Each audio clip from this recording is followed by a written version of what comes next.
이 세상이 끝날 때가 있을 것입니다. 우리는 그것을 종말이라고 합니다. 종말의 때가 있습니다. 종말이 가까워지면 가까워질수록 사람들의 모습은 어떨까요? 종말을 두려워하며 점점 선하게 변화되어 갈까요? 아니면 그냥 계속 더 점점 더 악해질까요? 성경은 종말이 가까워질수록 세상 사람들이 점점 더 악해진다고 그렇게 우리에게 증언하고 있습니다. 오늘 우리가 읽었던 이 본문 말씀 13절이 그것을 말해주고 있는데, 지금 이것은 3장 1절부터 쭉 연결된 말씀인데, 우리가 3장 1절과 13절을 같이 한번 읽어보겠습니다. 너는 이것을 알라. 말세에 고통하는 때가 이르러. 13절, 악한 사람들과 속이는 자들은 더욱 악하여져서 속이기도 하고 속기도 하나니. 더욱 악하여져서 점점 악해지는 것입니다. 그러므로 우리 하나님께서 세상을 심판하시는 것은 너무나 당연한 것입니다. 인간들이 너무너무 악하기 때문에 더 악해지고 또 악해지고 그러하기 때문에 하나님의 심판이 임하는 것이죠. 세상이 끝나는 것입니다. 인간들은 점점 악해집니다. 인간들이 악해지는 그 모습은 어떤 모습일까요? 오늘 이 3장 앞에서 보면은 그것을 또한 사도 바울은 디모데에게 잘 말씀해 주고 있는데요. 그 3장 2절부터 이렇게 쭉 나오는데 2절부터 4절까지 그 말씀 우리가 한번 쭉 읽으면서 한번 생각을 해보죠. 이런 부분들이 점점 악한 모습이구나 하는 것입니다. 2절부터 4절까지 읽어보겠습니다.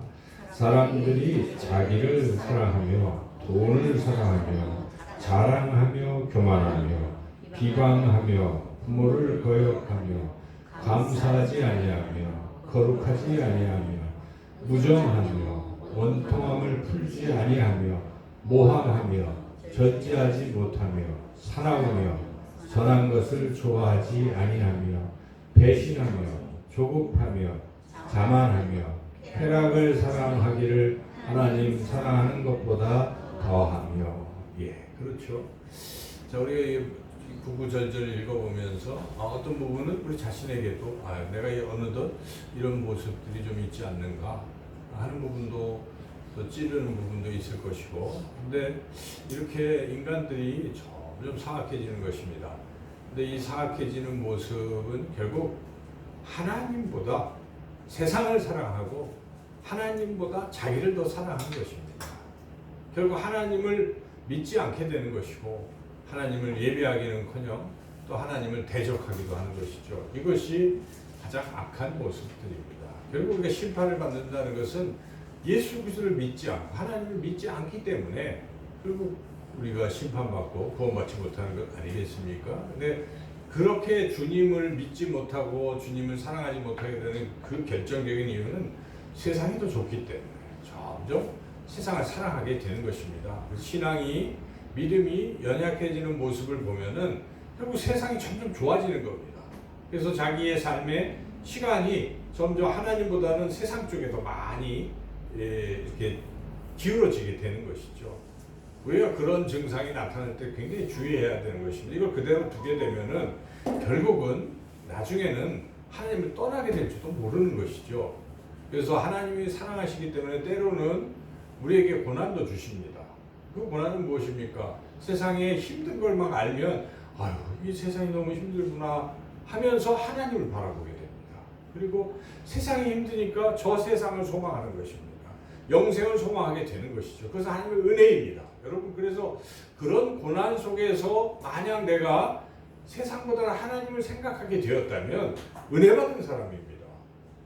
그때 고난 자체에 내가 너무 괴롭고 하기 때문에 하나님을 원망하는 그런 사람들도 있겠지만, 그래서 하나님을 더 떠나는 사람도 있겠지만, 은혜 받는 사람은 그렇지 않습니다. 오히려 고난이 닥칠 때 내가 뭐 잘못했구나 하고 하나님께로 돌아가는 것입니다. 그래서 하나님께서 돌아갈 수만 있다면 그건 큰 복인 것이죠. 우리는 이 짧은 인생을 살아가는 것인데 영원한 하나님 나라에 우리가 가야 할 텐데 하나님 나라에 가려면 다른 것 없습니다. 예수님을 믿어야 되는 것이고 하나님을 사랑해야 되는 것인데 그 부분이 우리가 희미해질 때마다 하나님 은혜를 베푸셔서 때로는 고난으로 또 때로는 우리가 막 너무 좋아하는 것을 뺏기도 합니다.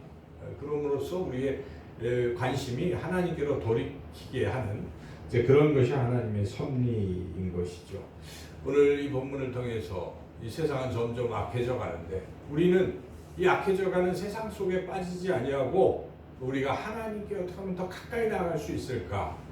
그 방법을 우리가 오늘 말씀을 통해서 함께 은혜를 나누고자 합니다. 그래서 오늘 이 세상 사람들은 점점 악해지지만 그러나 너희는 그렇지 않다. 그렇지 않기 위해서는 이렇게 해야 된다라고 사도 바울께서 아들같이 여기는 디모데에게 지금 권면하고 있어요. 이 디모데 후서는 사도 바울이 마지막으로 쓴 편지입니다. 그러므로 지금 임종을 앞둔 이제 그런 아주 중차대한 순간에 가장 사랑하는 아들 같은 영적 아들 디모데에게 간곡히 부탁하는 것이기 때문에 귀한 말씀인 것이죠. 그래서 우리가 이 말씀에 귀를 기울여야 합니다. 우리 인생 가운데 이 말씀을 잘 새겨 듣고 우리가 세상 속에 우리도 그 풍조에 빠지지 아니하고 벗어나서 우리가 하나님을 더욱 잘 믿고 저 영원한 하나님 나라를 소망하며 살아가야 될 줄로 믿습니다. 어떻게 하면 되겠습니까? 뭐 다른 것이 없습니다. 오늘 읽은 그대로 성경입니다. 성경 말씀이에요. 성경 말씀과 가까이 하는 것 이것밖에 없습니다. 성경을 가까이 하면은 우리가 세상 닮지 않고 악해지지 아니하고 더욱더 하나님께 가까이 나아갈 수 있다는 것이죠. 그래서 여기에 이 성경이 얼마나 귀한 것인가를 지금 사도 바울이 말씀을 해주고 있는데 여기에 보면은 이 성경이 유익한 것은 크게 세 가지라는 것을 바울은 디모데에게 가르쳐 주고 있습니다. 여기 나와 있는 그대로 성경이 어떻게 한다고 15절에 보면은 15절 읽어보겠습니다. 또 어려서부터 성경을 알았느니 성경은 능히 너로 하여금 그리스도 예수 안에 있는 믿음으로 말미암아 구원에 이르는 지혜가 있게 하느니라. 구원에 이르는 지혜를 준다는 것입니다. 성경이. 여러분 성경 없이는 우리가 구원을 얻을 수가 없다는 것이죠. 그래서 구원받는 것 우리가 믿음을 얻게 되는 것은 신학적으로 이야기를 하면은 두 가지가 필요한 거예요. 복음이 필요합니다. 복음이 필요하고 그 복음을 믿게 하는 듣고 믿게 하는 성령의 역사가 필요해요. 예, 두 가지가 있을 때 구원에 이르는 것입니다. 믿음을 가지고 의롭게 되고 구원받게 되는 것이죠. 그러니까 거기에 성령의 역사하심이 있는데 가장 또 중요한 게 무엇입니까? 복음, 말씀이 필요한 것이죠. 듣지 아니하고는 믿음이 생길 수가 없는 것입니다. 듣지 아니한 자가 어찌 구원을 얻겠냐? 로마서의 10장에 그렇게 말씀하고 있지 않습니까, 여러분? 말씀을 들어야 되는 것이죠. 그러니까 성경이 우리를 구원에 이르게 하는 그 지혜를 분명히 주는 것입니다. 성경 속에 구원이 있는 것이죠. 그래서 이 성경이 얼마나 소중한 것입니까? 만약 성경이 우리에게 주어지지 아니하였다면 우리는 구원을 얻는 길을 도무지 모르게 될 것입니다. 예수 그리스도의 십자가의 은혜도 모르게 될 것입니다. 여러분 성경을 정말 진지하게 읽어보신다면 창세기부터 요한계시록까지 진지하게 그렇게 읽어본다면 예수 그리스도를 발견하게 될 것입니다. 예수 그리스도의 십자가의 은혜를 발견하게 될 것입니다. 그래서 내 죄가 사함을 받고 내가 영생을 얻고 그렇게 의롭게 되고 살아가는구나 하는 것을 깨닫게 되는 것이죠. 성경은 그만큼 소중한 것이다 하는 것이죠. 또 두 번째로 성경은 어떤 유익을 우리에게 줍니까? 16절부터 17절 상반절까지 쭉 읽어보겠습니다. 모든 성경은 하나님의 감동으로 된 것으로 교훈과 책망과 바르게 함과 의로 교육하기에 유익하니 이는 하나님의 사람으로 온전하게 하며 하나님의 사람을 온전하게 만들어주는 것입니다. 세상 사람들은 점점 더 악해져 가지만 하나님의 사람들은 온전케 된다는 것입니다. 무엇을 통해서 온전케 됩니까? 성경을 통해서 온전하게 되는 것입니다. 성경 때문에 우리가 온전하게 된다는 것입니다. 성경은 우리를 어떻게 온전하게 만들어 줍니까? 단계가 4단계가 있잖아요. 그 앞에 16절을 보니까 첫째는 교훈이죠. 교훈. 예, 그래서 교훈이라는 것은 그냥 진리 그 자체, 예, 그거죠. 이렇게 살아야 된다 하는 것, 그거 자체가 성경에 나와 있잖아요. 여러분, 성경은 이렇게 살아라 하는 것입니다. 이렇게 하라, 이렇게 하지 마라 하는 것으로 성경이 쭉 이어진 거예요. 읽어보시면. 그래서 요대로만 살면 되는 것이죠. 그런데 이러한 성경이라는 잣대가 없으면 어떻게 살아야 될지 모릅니다. 우리가 어떻게 사는 게 과연 하나님의 뜻대로 사는 것이고 어떻게 사는 것이 하나님을 기쁘시게 하는 삶인지를 몰라요. 성경을 안 읽고 어떻게 알겠습니까? 기도하면 신령한 게 내 안에 막 알려주십니까? 그 알려주는 것도요, 성경을 우리가 알고 있는 것을 생각나게 하는 것이에요. 성령께서 생각나게 하시는 것이기 때문에 백지 상태는 모르는 거예요. 성경을 읽어보지도 않은 사람들이 어떻게 알겠습니까? 이 성경이 그렇게 중요한 것입니다. 그래서 교훈, 무엇을 위해서 살아야 될지, 어떻게 살아야 될지를 분명하게 알려주는 이 교훈이 담겨 있습니다. 그런데 교훈으로 아는 것으로 그치면 아무것도 아닌 것입니다, 여러분. 아는 것으로 그치면 그 힘이 없는 것이죠. 두 번째는 무엇입니까? 책망을 하게 되는 것입니다. 책망. 자, 알기는 알았어요. 그런데 삶을 보니까 말씀대로 안 살고 있는 것입니다. 이렇게 살라, 정직하라, 이웃을 사랑하라, 뭐 이런 것들이 있잖아요. 그 분명히 알았어요. 그런데 그렇게 살지 않고 있어요. 그런데도 그냥 내버려두면 어떻게 되겠습니까? 그냥 그렇게 사는 거예요. 그런데 여러분, 성경을 읽게 되면 그럴 때마다 우리를 책망하는 걸 우리가 느껴요. 그렇죠? 날마다 큐티 이런 거 해보면 내가 죄가 생각이 납니다. 하나님이 이렇게 하라고 하셨는데 내가 그렇지 못하다 하는 게 마음에 찔림이 막 이렇게 있지 않겠어요? 그런 찔림이 있어야 돼요. 설교를 들을 때도 찔림이 있어야 됩니다. 찔림도 없다면 이거 이상한 것입니다. 그것은 뭐 완벽하게 살아가고 계신 것인데 인간이 어떻게 그럴 수 있겠습니까? 저를 비롯해서 그렇게 못하는 것이, 우리는 날마다 죄를 범하고 있기 때문에 말씀 앞에 겸손히 서면 그 말씀이 나를 책망하는 소리를 듣게 되는 것이, 이걸 들어야 하는 것이죠. 그래서 성경 분명히 우리가 잘못한 것을 신랄하게 지적하실 것입니다. 이것을 우리가 받아야 되는 것이고, 또 이제 이렇게 하면 안 되겠다고 이제 멈추게 되겠죠. 그다음에 이거를 실제로 고쳐야 돼요. 어떤 잘못된 습관이 있으면 고쳐야 되는 것이죠. 성경은 그걸 고치도록 또 말씀해 주시는 것이죠. 그래서 여기에 그 다음 세 번째는 무엇입니까? 바르게 함, 시정하는 겁니다. 성경이 우리의 잘못된 방향 같은 것을 제대로 틀게 만드시고 이렇게 시정 조치까지 해주신다는 그런 기능이 있다는 것입니다. 자, 여기까지 하면 다 된 것 같아도 또 그렇지 않죠. 하나 더 있어야 돼요. 그것이 무엇입니까? 마지막에 보면은 의로 교육. 이 교육은 훈련이라는 뜻입니다. 원뜻은 훈련이에요. 그러니까 사람은 이 변화된다는 것이 한꺼번에 변화되는 수도 있지만 그렇지 않아요. 대부분은 점진적인 것입니다. 그래서 어떤 사람은 예수님 믿으면 확 변화됐다고 그러는데 거짓말입니다. 그럴 리가 없어요. 그럴 수가 없어요. 강도짓하고 도적질하던 사람이 나 회심했네 하면서 여러분 목사도 되고 그러잖아요. 근데 나중에 지나보면 어떻습니까? 다시 강도짓을 한다는 소문을 우리가 듣고 참 이게 뭐냐 하자. 그게 습관이 들었으면요, 그 고치기 힘들어요.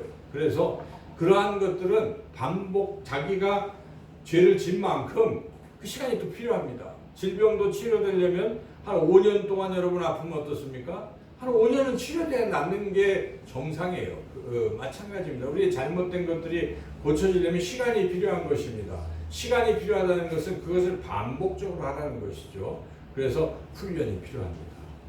그래서 경건에 이르기를 연습하라, 훈련하라고 사도 바울은 권면하지 않습니까? 여러분, 신앙도 훈련입니다. 훈련이 없는 사람은 신앙에 힘이 없어요. 우리가 믿음이라는 것도 근육으로 표현하지 않습니까? 자꾸 믿음의 훈련을 많이 한 사람이 이게 튼튼해요. 그래서 어떤 역경과 시련이 내게 와도 이겨낼 수가 있는데, 이러한 그 믿음의 근육이 없고 훈련이 안 되면은 처음에는 그럴듯한데 바로 그냥 고난이 세면 넘어져 버리고, 유혹이 강렬하면 유혹에 넘어가고 마는 것입니다. 그러므로 우리에게는 훈련이 필요하다. 말씀을 통해서 훈련을 하라는 거예요. 그러니까 말씀을 자꾸 매일 읽어보면요 반복되는 경우가 많아요. 그렇죠? 또 그것이 자기에게 더 많이 들어와요. 왜냐하면 자기가 찔리기 때문에 성령께서 찌르시기 때문에 그걸 자꾸 우리가 계속 지적을 받으며 고쳐 나가게 되면 변화가 일어나는 것입니다. 이와 같이 성경은 사람을 온전케 하는 것입니다. 이런 과정을 통해서 17절에 보는 것처럼 성경은 하나님의 사람으로 온전하게 하신다 하는 것. 이제 마지막 세 번째 단계는 무엇입니까? 하나님께서 우리를 그렇게 변화시키시는 이유, 목적은 이제는 하나님의 친백성이 돼서 하나님의 선한 일을 하게 만들려고 하신다는 것입니다. 여러분, 우리는 그냥 구원받았네로 만족해서는 안 됩니다. 하나님 나를 구원하신 이유는 나를 들어서 영혼을 구원하시려고 하는 것이고 세상에 선한 일을 하게 하시려고 나를 변화시키신 것입니다. 이것을 우리가 자꾸 잊고 신앙이 항상 초보에만 머물면 어리석은 것입니다. 우리가 이왕 하나님을 믿고 열심히 살아가면 멋지게 온전한 사람으로 변화되고 주님이 주신 사명을 열심히 감당하다가 이 세상을 떠나야 되지 않겠습니까? 그래서 하나님 앞에 그렇게 가야지요. 우리가 다른 직업 이런 면에서는 사람들마다 막 열심히 해서 전문가가 되고 출세하고 성공하려고 하면서도 왜 신앙에서는 우리가 성공자가 되려고 하지 않습니까? 우리는 결국 죽어서 하나님 앞에 갈 텐데 하나님께서 인정하시는 삶을 사는 것이 가장 중요한 텐데 왜 그런 부분을 노력하지 않습니까? 우리는 열심히 살아서 하나님이 뜻하시는 일들을 잘 감당해야 되는데 디도서 바로 뒷장을 넘겨보시면 디도서 2장 14절에 하나님 우리를 이렇게 훈련시키시고 온전케 하시는 이유가 탁 나오죠. 2장 14절 같이 읽어보겠습니다. 그가 우리를 대신하여 자신을 주심은 모든 불법에서 우리를 속량하시고 우리를 깨끗하게 하사 선한 일을 열심히 하는 자기 백성이 되게 하려 하심이라. 선한 일을 열심히 하게 하시려는 거 아니겠어요, 여러분? 그래서 성경을 열심히 읽고 우리가 구원받고 그리고 변화가 돼서 온전한 사람이 되어서 그걸 만족하지 말고 그 다음에 무엇을 하라는 것입니까? 17절 그 부분에 모든 선한 일을 행할 능력을 갖추게 하려 합니다. 바로 이것이 하나님의 뜻입니다. 여러분. 오늘 본문을 통해서 하나님 나를 이렇게 빚어가기를 원하시는구나. 무엇을 통해서? 성경을 통해서. 하나님 말씀이 이렇게 소중한 것입니다. 구원하시고 우리 다듬어 주시고 그리고 하나님이 일을 시키시는 이 세 가지 일을 하나님이 성경을 통해서 우리에게 하시는 것이죠. 물론 이러한 모든 것에 하시는 분은 성령이시죠. 성령께서 우리 안에 계신 성령께서 이거 하나하나를 다 해나가고 계신다 하는 것이죠. 자, 이렇게 성경이 여러분 소중하지 않습니까? 여러분 소중하시죠? 예, 이 소중한 성경을 우리가 그러면 어떻게 대해야 할 것인지, 성경을 여러분 이제 어떻게 대해야 할 것인지, 오늘 제가 마침 본문이 같아서 우리 아이들에게도 성경책을 다 줬으니까 어딨냐 그랬더니 어딘지 몰라요 하는 경우도 있고, 읽어는 봤냐? 펼쳐는 봤어요. 그 읽었니? 한 줄 읽었어요. 뭐 이 정도 수준인데 제가 아이들만 나무랄 것은 아니고 과연 사들이지는 않았지만 여러분들이 가지고 계신 성경을 얼마나 사랑하고 얼마나 읽고 그렇게 성경과 함께 살아가고 있는지요. 그래서 사도 바울은 아들같이 여기는 디모데에게 그 성경을 어떻게 대해야 되는지까지 또 말씀해 주고 있는데 그것이 14절입니다. 14절 상반절 같이 한번 읽어보겠습니다. 그러나 너는 배우고 확신한 일에 거하라. 예, 이렇게 성경을 배웠다는 거죠. 너는 누구에게서 배운 것을 알며 쭉 나오잖아요. 지금 성경이에요. 성경을 배우라는 것입니다. 성경을 배우라는 것이에요. 여러분 성경을 배우십니까? 안 배우려고 하는 사람이 많아요. 배워야 돼요. 그런 면에서는 우리 무료 성경 공부를 그거 참 잘하는 거예요. 거기는 성경을 얼마나 열심히 물론 변질시켜서 문제지만은 성경에 대해서 그들만큼 열심히 공부하는 사람들도 드물어요. 근데 그거 우리가 본받아야 돼요. 우리 교인들이 왜 자꾸 무료로 넘어가는가? 교회에서 성경을 잘 안 가르쳐서 그러는 것이죠. 제대로 안 가르치니까 성경에 갈급한 성도들이 어디서 성경을 배울까 하는데 공짜로 가르쳐준다고 하니까 가보는 거예요. 그러다가 결국 이단의 사설에 빠지고 마는 것인데, 그렇게 하기까지 교회의 책임이 매우 큰 거죠. 교회에서 제대로 성경 공부를 안 한다는 것이죠. 그래서 저도 옛날에 성경 공부를 많이 했는데 요즘 안 하고 있어가지고, 이제 우리 수요 예배에 이제 신학적 주제별로 우리가 어떻게 의롭게 되는지, 어떻게 성화가 되는지, 뭐 이런 여러 가지를 공부를 했는데, 이제는 성경 66권을 공부하려고 합니다. 그래서 여러분들이 수요 예배에 나오시는 분들도 계시고 또 못 나오시는 분들을 위해서 주일 오후 우리 그 짧은 시간에 성경을 이렇게 66권을 순차적으로 쭉 공부를 하려고 해요. 다시 한번 옛날처럼. 그래서 성경은 배워야 되는 것입니다. 성경을 읽으면 졸리기만 할 수도 있어요. 모르니까요. 그죠? 물론 뭐 감동을 받아서 끝까지 다 이렇게 읽을 수도 있지만, 그냥 읽기만 하면 뭐합니까? 알아야 되는 거예요. 깨달아야 되는 것이죠. 이 성경이 무엇을 말씀하고 있는지를 알아야 됩니다. 그래서 성경은 배워야 되는 것입니다. 성경을 가르치는 사람들이 있는 것입니다. 그래서 목사가 왜 목사겠어요? 성경을 잘 가르치니까 목사인 것입니다. 목사만큼 성경을 가르칠 수 있는 사람이 어디 있겠어요? 만약에 그럼 목사는 자리를 내려놔야 돼요. 만약 평신도들이 목사보다 성경을 더 잘 알고 있다 그러면 부끄러워해야 되는 것이죠. 그러니까 목사는 성경을 잘 알아야 되는 것이죠. 적어도 가르칠 줄 알아야 된다는 것입니다. 마치 판사에게 있어서는 율법전서를 달달 외울 거 아니겠습니까? 그와 같은 것이죠. 목사는 성경을 잘 알아야 되는 것이고, 그래서 목사에게 성경을 배워야 되는 것입니다, 여러분. 그래서 그러한 그 가르침을 잘 받고 여러분들도 또한 가르치는 자가 또 돼야 되는 것이죠. 이제 장차 또 그렇게 하고도 계시지만, 그래서 첫째는 배움의 열의를 내라는 것입니다. 교회에서 성경 공부할 때 여러분 열심히 배우시기를 주님의 이름으로 축원합니다. 네. 오후 예배 다 이제 빠지면 안 돼요. 수요 예배 나오시면 더 좋고요. 그래서 두 번째, 배우기만 하면 뭘 하겠습니까? 다음 단계가 무엇입니까? 확신하라는 것입니다.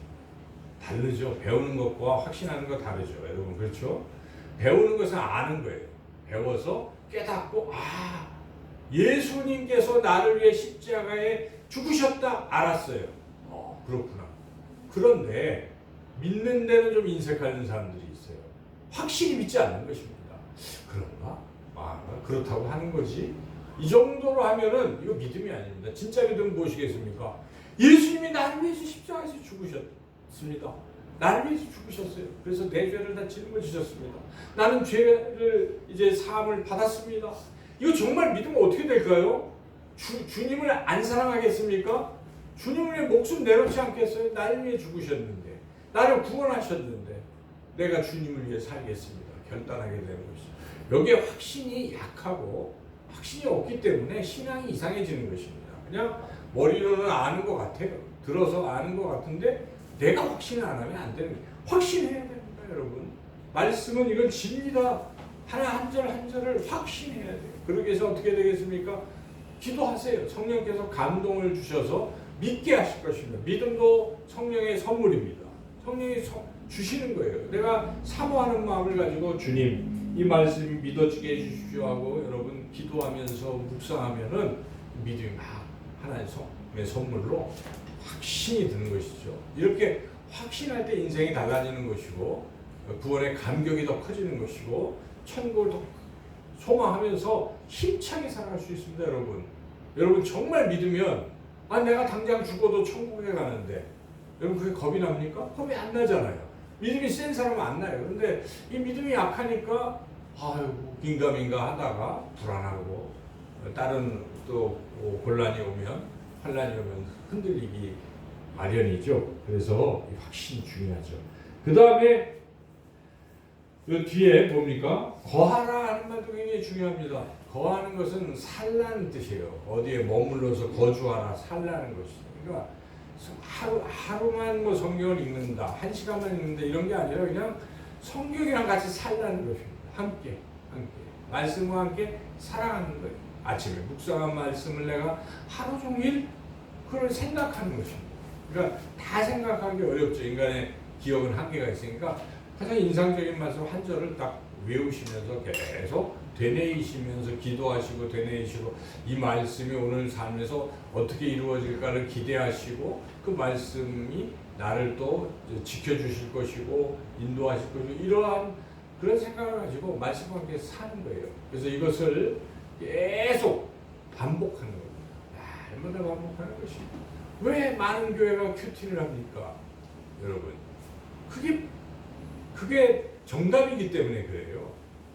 교회가요 아무리 사람이 많아도요 그 교회 교인들이 정말 진정한 그리스도인이 아니라면 무슨 소용이 있겠습니까, 여러분? 교인이 적어도 그 사람들이 다 알고과 같이 그리스도인이면 되는 것입니다, 여러분. 하나님이 보시는 관점을 잘 이해를 하셔야 돼요. 많은 사람들이 교회가 커지는 것만 꿈꾸고 있어요. 그거 왜 커집니까? 그건 하나님의 것이고 하나님이 하시는 것입니다. 우리는 그런 것이 중요한 게 아닙니다. 우리 자신이 정말 진실된 크리스찬이 되는 것이 더 중요한 것입니다. 안 그렇습니까, 여러분? 내 자신이 정말 진정한 그리스도인이 되는 게 중요한 거예요. 그렇게 되기 위해서 어떻게 해야 된다는 것입니까? 오늘 말씀에 말씀을 배우고 그걸 확신하고 그리고 늘 그 말씀에 거해야 되는 것입니다. 그래서 우리가 저는 큐티 이 새벽마다 말씀과 더불어 사는 것만큼 소중한 일이 없다고 생각해요. 근데 요즘 보니까 뭐 읽는 사람 딱 2사람 참 그래요. 그래서 그러면 안 됩니다, 여러분. 네. 그래서 말씀을 날마다 접해야 돼요. 말씀을. 그래서 말씀과 함께 살아갈 때 그럴 때 우리가 구원의 확신이 더 커지고 또 우리가 온전해지고 또 하나님이 맡기신 선한 일을 다 감당하게 될 줄로 믿습니다. 이제 결심하시고 여러분 날마다 내가 말씀과 동행하리라. 말씀은 예수 그리스도이십니다. 성경은 예수 그리스도를 나타내고 있는 것이고 요한복음 읽어보십시오. 말씀이 육신이 되어 우리 가운데 거한다고 하는 것이죠. 이 성경 말씀 자체가 예수 그리스도이시라는 것이죠. 그래서 여러분 말씀과 예수님과 동행한다는 것은 말씀과 동행하는 것입니다. 말씀과 동행하시는 저와 여러분 모두가 되시기를 주님의 이름으로 축원합니다. 좋으신 하나님 감사합니다. 그동안 이 귀한 말씀을 너무 소홀히 대한 것을 용서하여 주시고 말씀이 생명임을 알고 이 말씀과 함께 살아갈 수 있도록 성령께서 우리를 늘 인도하여 주시옵소서. 예수님의 이름으로 기도드리옵나이다.